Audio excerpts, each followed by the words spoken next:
कल्पना करा, एखाद्याकडे केवळ 2-4 गाड्या पार्क करण्याइतकीच मोकळी जागा आहे.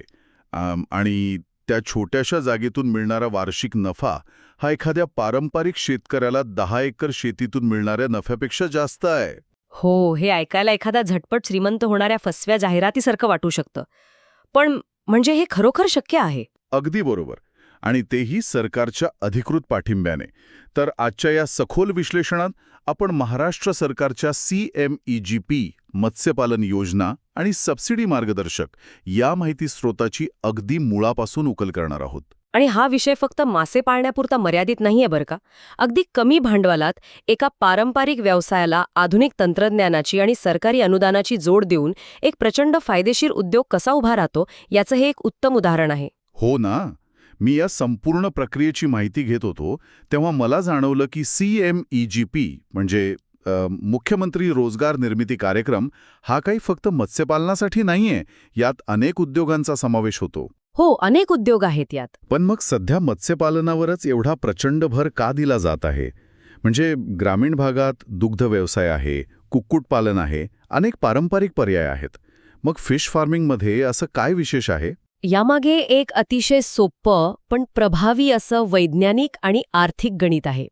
आता बघा, पशुपालनाच्या जगात फीड कन्व्हर्जन रेशो, ज्याला आपण थोडक्यात FCR म्हणतो, ही एक अत्यंत महत्त्वाची संकल्पना असते. अच्छा, म्हणजे खाद्य आणि वजनाचं काहीतरी प्रमाण असतं का हे? अगदी बरोबर. सोप्या भाषेत सांगायचं तर प्राण्याचं 1 किलो वजन वाढण्यासाठी त्याला किती किलो खाद्य द्यावं लागतं याचं ते प्रमाण असतं. जर एखाद्या शेतकऱ्याने शेळीपालन केलं तर शेळीचं 1 किलो वजन वाढण्यासाठी तिला साधारण 8 ते 10 किलो चारा द्यावा लागतो. बापरे, 8 ते 10 किलो? हो, आणि कुक्कुटपालनात हे प्रमाण 2 ते 2.5 किलोच्या आसपास असतं. पण माशांच्या बाबतीत हा रेशो 1.5 किलोपेक्षाही कमी असू शकतो. 1 मिनिट, म्हणजे फक्त 1.5 किलो खाद्यात माशाचं वजन 1 किलोने वाढतं, हे कसं शक्य आहे? इतर प्राण्यांपेक्षा मासे एवढे कार्यक्षम कसे असू शकतात? याचं मुख्य कारण त्यांच्या शारीरिक रचनेत आणि अधिवासात लपलेलं आहे. म्हणजे बघा, जमिनीवर चालणाऱ्या प्राण्यांना गुरुत्वाकर्षणाविरुद्ध उभं राहण्यासाठी आणि चालण्यासाठी प्रचंड ऊर्जा खर्च करावी लागते.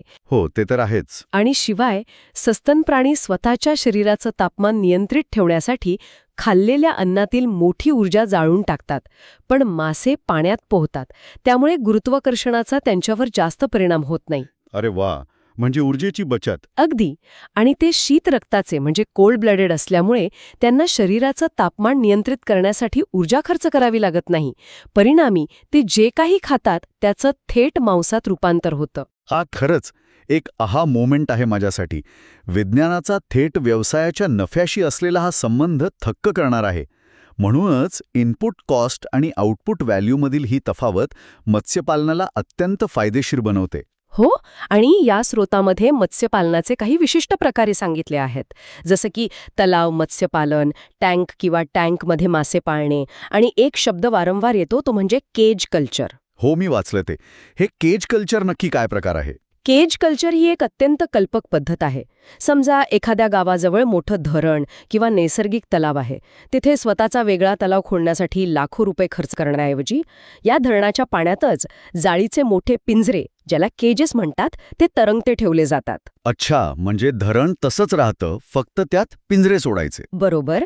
या पिंजऱ्यांमध्ये माशांचं बीज सोडून त्यांना तिथेच खाद्य दिलं जातं. यामुळे तलाव खोदण्याचा खर्च वाचतो आणि नैसर्गिकरित्या वाहत्या पाण्यामुळे माशांना मुबलक ऑक्सिजन मिळतो. म्हणजे पायाभूत सुविधांचा खर्च एकदम शून्यावर. आता आपण योजनेचं हे स्वरूप आणि त्यातील विज्ञान समजून घेतलं आहे. पण जेव्हा आपण व्यवसायाबद्दल बोलतो तेव्हा साहजिकच सर्वांत मोठा प्रश्न पडतो तो पैशांचा. नक्कीच, भांडवल हा मुख्य प्रश्न असतोच. हे सगळे पिंजरे किंवा तलाव उभे करण्यासाठी सरकारची नेमकी किती आर्थिक मदत मिळते? मी या योजनेच्या कमाल मर्यादा पाहत होतो आणि आकडेवारी खरोखरच मोठी आहे. हो, मोठ्या प्रमाणावर मदत उपलब्ध आहे. मॅन्युफॅक्चरिंग क्षेत्रासाठी प्रोजेक्टची कमाल मर्यादा 50 लाख रुपये आहे, तर सर्व्हिस किंवा बिझनेस क्षेत्रासाठी 20 लाख रुपये आहे. आणि यातील सबसिडीचं प्रमाण पाहिल्यास सामान्य वर्गासाठी 15 ते 25% अनुदान मिळतं. पण SC, ST, OBC आणि महिलांसाठी हे प्रमाण थेट 25 ते 35% इतकं आहे. ही आकडेवारी नुसतीच मोठी नाहीये, तर ती खूप धोरणात्मक आहे. म्हणजे बघा, समाजामधील ज्या घटकांना भांडवल उभारणीत जास्त अडचणी येतात त्यांच्यासाठी अनुदानाची टक्केवारी मुद्दाम जास्त ठेवण्यात आली आहे. हो, म्हणजे त्यांना मुख्य प्रवाहात आणण्यासाठी. अगदी. आर्थिकदृष्ट्या दुर्बल घटकांना आणि महिलांना व्यवसायाच्या मुख्य प्रवाहात आणण्यासाठी हे एक अतिशय महत्त्वाचं पाऊल आहे. आपण हे एका ठोस उदाहरणाने समजून घेऊया. स्रोतामध्ये एक अतिशय स्पष्ट गणित दिलं आहे. समजा एखाद्या अर्जदाराचा मत्स्यपालनाचा एकूण प्रोजेक्ट 4.5 लाख रुपयांचा आहे. ओके, 4.5 लाख. यात तलाव बांधकामासाठी 2 लाख, माशांच्या बियाण्यासाठी 50,000, खाद्यासाठी 1 लाख आणि औषधं व इतर देखभालीसाठी 1 लाख असा खर्च अपेक्षित आहे. आता जर तो अर्जदार 35% सबसिडीसाठी पात्र असेल तर या 4.5 लाखांवर तब्बल 1,57,500 रुपयांची सबसिडी मिळेल. हो, हा एक मोठा आधार आहे. पण इथे मला एक व्यावहारिक शंका येते. कागदावर हे गणित खूप आकर्षक दिसतं. सबसिडीची रक्कम मोठी आहे, पण मुळात बँकेकडून उरलेले पैसे मिळवणं खरोखर एवढं सोपं असतं का? हा खूप चांगला प्रश्न आहे. बँका सहजा शेतीशी निगडीत कर्ज द्यायला टाळाटाळ करतात, कारण त्यात जोखीम जास्त असते. मग बँक इथे कर्ज का देईल? इथेच या योजनेचं खरं यश लपलेलं आहे. बँकांना कर्ज द्यायला अडचण नसते, त्यांना भीती असते ती कर्ज बुडण्याची, म्हणजेच NPAची, नॉन परफॉर्मिंग असेट. बरोबर. पण या योजनेत सरकारची सबसिडी एका मोठ्या बफर किंवा संरक्षक कवचासारखी काम करते. याला आर्थिक भाषेत डी-रिस्किंग म्हणतात, म्हणजे जोखीम कमी करणे. म्हणजे सरकार स्वतः जोखीम उचलतं. एक प्रकारे होय. जेव्हा बँकेला दिसतं की 4.5 लाखांच्या प्रकल्पात 1.5 लाखांपेक्षा जास्त रक्कम सरकार थेट अनुदान म्हणून देणार आहे, तेव्हा प्रकल्पावर असणारा कर्जाचा बोजा सुरुवातीलाच 35% कमी होतो. अच्छा, म्हणजे बँकेचे पैसे अडकण्याची शक्यता कमी होते. अगदी. शिवाय अर्जदाराला स्वतःच्या खिशातून 5 ते 10% रक्कम भरावी लागते, म्हणजे बँकेला फक्त 55 ते 60%च कर्ज द्यायचं असतं. यामुळे बँक अधिकाऱ्यांचा आत्मविश्वास वाढतो. ही केवळ अर्जदाराला दिलेली सवलत नसून बँकिंग व्यवस्थेला विश्वास देण्याची एक हुशार रणनीती आहे. तर मग बँकेला आता सुरक्षित वाटत आहे, कारण सरकार त्यांच्या पाठीशी उभा आहे. पण सरकार हे सबसिडी काही कोणालाही रस्त्यावरून चालणाऱ्याला वाटत नाही. नाही, तसं अजिबात नाहीये. हे अनुदान खऱ्या आणि पात्र उद्योजकांपर्यंतच पोचावं, यासाठी स्रोतामध्ये काही ठराविक पात्रता निकष दिले आहेत. अर्जदाराचं वय 18 ते 45 वर्ष असावं, तो महाराष्ट्राचा रहिवासी असावा, त्याने पूर्वी कोणतंही सरकारी अनुदान घेतलेलं नसावं. हो, हे महत्त्वाचे निकष आहेत. आणि आणखी एक अट आहे, किमान शिक्षण 8वी पास असावं. मला या 8वी पासच्या अटीबद्दल थोडं आश्चर्य वाटलं. कोणताही आधुनिक व्यवसाय करण्यासाठी उच्च शिक्षणाची गरज असते असा आपला समज असतो. आणि तो समज अनेकदा चुकीचा ठरतो. शिक्षणाची अट फक्त 8वी पास ठेवण्यामागे एक अतिशय व्यावहारिक दृष्टिकोन आहे. म्हणजे बघा, ग्रामीण भागात असे अनेक तरुण आहेत जे काही कारणास्तव पुढचं शिक्षण घेऊ शकले नाहीत, पण त्यांच्याकडे कष्टाची तयारी आणि व्यावहारिक ज्ञान नक्कीच आहे. हो, जमिनीवरचं ज्ञान त्यांच्याकडे जास्त असतं. अगदी. जर ही अट पदवीधरांपर्यंत मर्यादित ठेवली असती तर खऱ्या अर्थाने ज्यांना रोजगाराची गरज आहे तो एक मोठा वर्ग या प्रक्रियेतून बाहेर फेकला गेला असता. बरोबर. आणि कागदपत्रांची यादीही फार क्लिष्ट नाहीये. आधार कार्ड, पॅन कार्ड, रहिवासी दाखला, लागू असल्यास जात प्रमाणपत्र आणि बँक पासबुक लागतं. अर्ज करण्याची प्रक्रियासुद्धा अधिकृत वेबसाईटवर जाऊन नवीन अर्ज भरणे आणि बँक निवडणे अशी आहे. हो, बऱ्यापैकी सोपी प्रक्रिया आहे. पण या यादीत एक गोष्ट अशी आहे जी अनेकांसाठी मोठी अडचण ठरू शकते. ती म्हणजे प्रोजेक्ट रिपोर्ट. हा रिपोर्ट अपलोड करणे बंधनकारक आहे. हा शब्द ऐकायला एखाद्या इंजिनिअरिंगच्या फायनल इयरच्या थिसिससारखा वाटतो. हो, बऱ्याच लोकांना तसं वाटतं. सामान्य शेतकऱ्याने हा रिपोर्ट कसा बनवायचा आणि मुळात हा एवढा महत्त्वाचा का आहे? हा रिपोर्ट या संपूर्ण प्रक्रियेचा खऱ्या अर्थाने कणा आहे. कोणताही व्यवसाय फक्त कल्पनेवर किंवा उत्साहावर चालत नाही. प्रोजेक्ट रिपोर्ट हा हवेतला इमला नसून व्यवसायाचा खरा नकाशा आहे. अच्छा. जेव्हा एखादी व्यक्ती हा रिपोर्ट तयार करते तेव्हा तिला कागदावर हे सिद्ध करावं लागतं की तिला या व्यवसायाची खरोखरच समज आहे. म्हणजे यात नक्की काय लिहावं लागतं? यात सर्व बाजूंचा विचार केलेला असतो. तलाव खोदण्यासाठी किती खर्च येईल, कोणत्या जातीचे मासे आणणार, त्यांना 6 महिने खाऊ घालण्यासाठी किती किलो खाद्य लागेल आणि त्याचा खर्च किती असेल. म्हणजे सगळं गणितच मांडावं लागतं. हो, आणि 6 महिन्यानंतर किती किलो उत्पादन निघेल आणि ते बाजारात कोणत्या दराने विकलं जाईल, या सर्व गोष्टींचं गणित यात असतं. जेव्हा बँक मॅनेजर हा रिपोर्ट वाचतो तेव्हा त्याला खात्री पटते की समोर बसलेला माणूस फक्त अनुदानाच्या आशेने आलेला नाहीये. बरोबर, त्याने अभ्यास केलाय हे दिसतं. अगदी. त्याने व्यवसायाचा खऱ्या अर्थाने अभ्यास केला आहे. हा अहवाल अर्जदाराला स्वतःच्या व्यवसायातील संभाव्य धोके आधीच ओळखण्यास मदत करतो. म्हणजे प्रोजेक्ट रिपोर्ट हा तुमच्या व्यवसायाप्रती असलेल्या गांभीर्याचा पुरावा आहे. एक प्रकारे प्रत्यक्ष पैसे खर्च करण्यापूर्वीच कागदावर संपूर्ण व्यवसाय चालवून पाहण्याची ही एक रंगीत तालीम आहे. हो, अतिशय योग्य उपमा आहे ही. आता आपण थेट गणिताकडे वळूया. समजा नकाशा मंजूर झाला, तलाव खणून तयार झाला. आता खऱ्या अर्थाने मैदानात उतरल्यावर हा व्यवसाय यशस्वी कसा करायचा आणि त्यातून नक्की किती नफा होतो? स्रोतातील आकडेवारी पाहिली तर ती थक्क करणारी आहे. हो, आकडे खूपच आश्वासक आहेत. एका वर्षात 4 ते 5 लाखांच्या गुंतवणुकीवर 8 ते 10 लाखांचं उत्पन्न मिळतं. म्हणजेच खर्च वजा जाता एका वर्षात 3 ते 5 लाखांचा निव्वळ नफा. आणि हे आकडे अतिशयोक्ती नाहीत. जर योग्य नियोजन केलं तर हे नक्की शक्य आहे. इथे मात्र मला थोडा डेव्हिल्स ॲडव्होकेट बनायला आवडेल. माझा यावर सहज विश्वास बसत नाहीये. शेतीसारख्या क्षेत्रात जिथे निसर्गाचा लहरीपणा असतो, जीवजंतूंशी संबंध असतो, तिथे एका वर्षात 100% परतावा मिळणं म्हणजे जवळपास अशक्य वाटतं. हो, ही शंका येणं साहजिक आहे. निसर्ग सहसा एवढा मोठा नफा विना जोखीम देत नाही. यात नक्कीच काहीतरी मोठी जोखीम असली पाहिजे.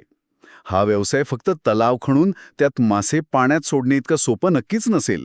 तुमचा हा संशय अगदी रास्त आहे आणि नवशिक्या उद्योजकांनी हा मुद्दा कायम लक्षात ठेवला पाहिजे.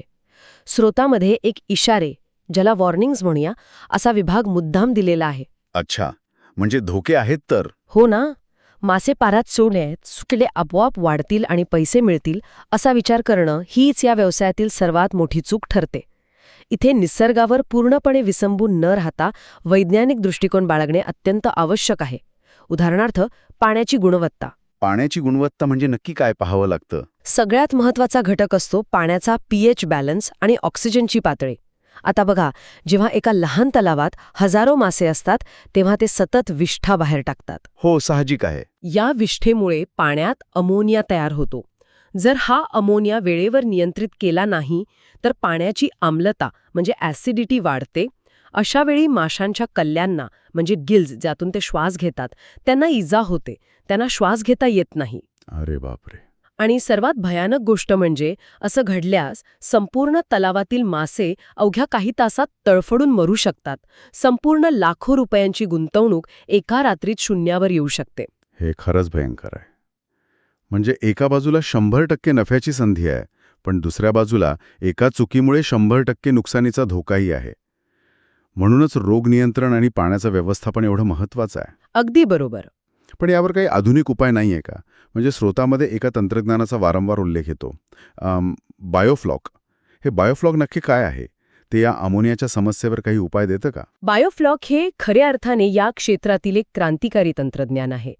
मगाशी आपण अमोनियाची जी समस्या पाहिले त्यावरच हे तंत्रज्ञान मात करतं. बायोफ्लॉक पद्धतीमध्ये तलावाच्या पाण्यात विशिष्ट प्रकारचे जीवाणू म्हणजे बॅक्टेरिया आणि कर्बोदके जसं की गूळ हे मिसळले जातात. गूळ? अच्छा. हो, हे जीवाणू पाण्यातील विषारी अमोनियाला आणि माशांच्या विष्ठेला अक्षरशः खाऊन टाकतात. म्हणजे ते पाणी स्वच्छ करतात? फक्त स्वच्छच करत नाहीत, तर त्याहून पुढे जाऊन एक जादू करतात. हे जीवाणू त्या टाकाऊ अमोनियाचं रूपांतर प्रथिनांच्या म्हणजे प्रोटीनच्या लहान लहान कणांमध्ये करतात, ज्याला फ्लॉक म्हणतात. हे फ्लॉक पाण्यात तरंगत राहतात आणि आश्चर्य म्हणजे मासेच या फ्लॉकला आपलं अन्न म्हणून पुन्हा खातात. हे खरोखरच अद्भुत आहे. म्हणजे हे एखाद्या सूक्ष्म रिसायकलिंग प्लांटसारखं काम करतं. अगदी परफेक्ट शब्द वापरलात. माशांची विष्ठा जीवाणू खातात, त्याचं रूपांतर उच्च प्रतीच्या अन्नात होतं आणि ते अन्न मासे पुन्हा खातात. यामुळे माशांच्या खाद्यावरचा खर्च प्रचंड प्रमाणात वाचत असेल. अगदी तंतोतंत. खाद्याचा खर्च वाचतो, पाण्याची गुणवत्ता अत्यंत उत्तम राहते आणि सर्वात महत्त्वाचं म्हणजे अत्यंत कमी जागेत, म्हणजे अगदी अंगणात ठेवलेल्या मोठ्या प्लास्टिकच्या टाक्यांमध्येही मोठ्या प्रमाणावर मत्स्यपालन करता येतं. अरे वा. ज्यांच्याकडे मोठी जमीन नाही अशांसाठी हे तंत्रज्ञान एक मोठं वरदान ठरत आहे. विज्ञानाचा असा वापर खरोखरच थक्क करणारा आहे.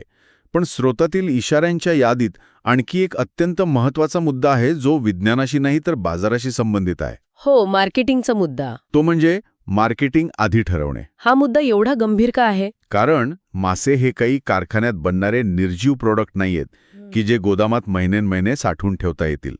मासे जिवंत असतात. हो, हे तर आहेच. एकदा ते विक्रीयोग्य आकाराचे झाले की त्यांना तातडीने बाजारात विकावंच लागतं. जर उत्पादन घेण्यापूर्वीच माल कुणाला आणि कुठे विकायचा हे ठरलेले नसेल तर मासे तलावातच राहतात. आणि तलावात असताना त्यांना रोज खाद्य द्यावंच लागतं. अरिच्छा, म्हणजे मासे विकले गेले नाही तर ते फक्त जागेवर बसून तुमचा नफा खात राहतील. नेमकं हेच. रोजच्या खाद्याचा खर्च वाढतो आणि दुसरीकडे व्यापाऱ्याला घाई समजली की तो अतिशय कमी भावाने मासे मागतो. बरोबर, तो तुमची अडचण बघून भाव पाडेल. अगदी. त्यामुळे उत्पादन घेण्यापूर्वीच स्थानिक बाजारपेठ, हॉटेल व्यावसायिक किंवा घाऊक विक्रेते यांची करार करणं हेच एका यशस्वी व्यावसायिकाचं प्रमुख लक्षण असतं. म्हणजे उत्पादनाइतकेच किंवा त्याहून थोडे जास्त लक्ष विक्रीवर केंद्रित करावं लागतं. तर आता आपण ह्या सखोल विश्लेषणाच्या शेवटाकडे येत आहोत. होय. आपण पाहिलं की CMEGP योजनेचं स्वरूप कसं आहे.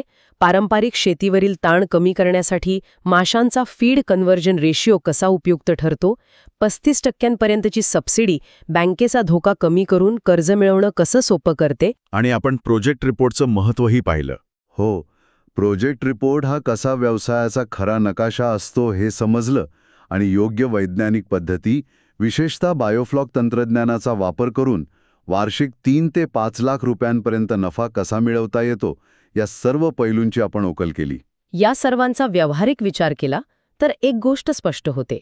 आपल्याला स्वतःला हा व्यवसाय सुरू करायचा असो वा नसो, पण सरकारी योजना एका सामान्य वाटणाऱ्या पारंपरिक व्यवसायाला आधुनिक आणि फायदेशीर उद्योगात कशाप्रकारे बदलू शकतात हे समजून घेणं अत्यंत माहितीपूर्ण आहे. अगदी खरंय. आजच्या काळात अर्थव्यवस्थेचे बदलते प्रवाह आणि तंत्रज्ञानाची जोड समजून घेणं हे आपल्याला नेहमीच एक पाऊल पुढे ठेवतं.